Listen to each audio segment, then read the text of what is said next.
बिस्मिल्लाहिर्रहमानिर्रहीम अल्हम्दुलिल्लाह अल्हम्दुलिल्लाह अल्हम्दुलिल्लाह। असी अज मशक नंबर 4 शुरू करांगे। ये सीन दे नाल अलफ किदां लगाईदा, सीन दे नाल बे किदां लगाई दी है, ये नाल असी ये मशक मुकम्मल करांगे।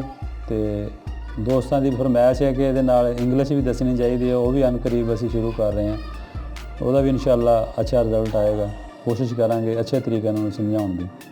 अल्हम्दुलिल्लाह। बिस्मिल्लाहिर्रहमानिर्रहीम।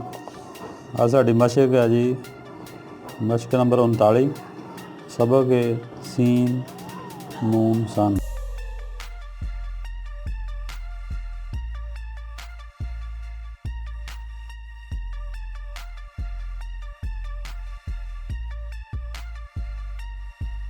कोने नाल दंदे बनने दे 1 2 या 3 थोड़े जे नीचे शुरू करांगे ताकि इस लाइन तक जो यह होना चाहिए है बड़ा दंदा जोड़ा।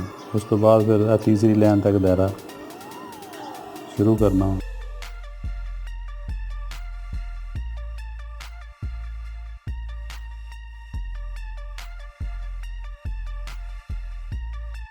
दायरा सीन की तरह ही है।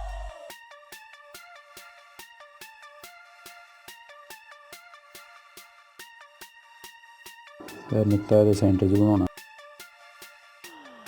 इदा तुम आ जो कम अज़ कम एक सफ़ा जोड़ा ना ये मशक करो।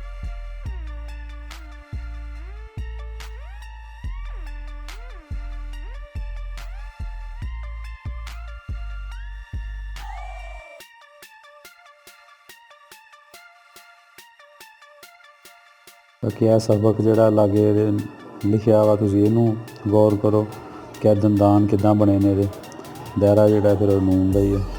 ये नाल साडा सबक है कि सीन व सो रोज़ाना असीं 2 सबक करने हुंदे ने।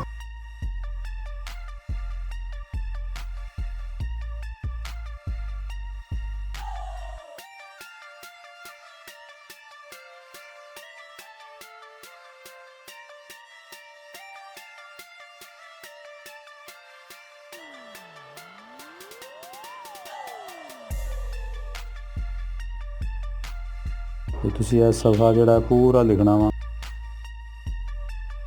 असी वक्त की कमी की वजह ना ये इन्ना की लिखना होंदा ताकि समझाया जाए। बस ये नाल असी एक होर सबक करांगे ताकि पिछे जोड़ा नहीं मशक खत्म होने वास्ते 2 हरफ मेन रह जाएंगे। सीन ते सा इतों शुरू करांगे। यह दंदान बना के फिर यह प्याला बनेगा पूरा।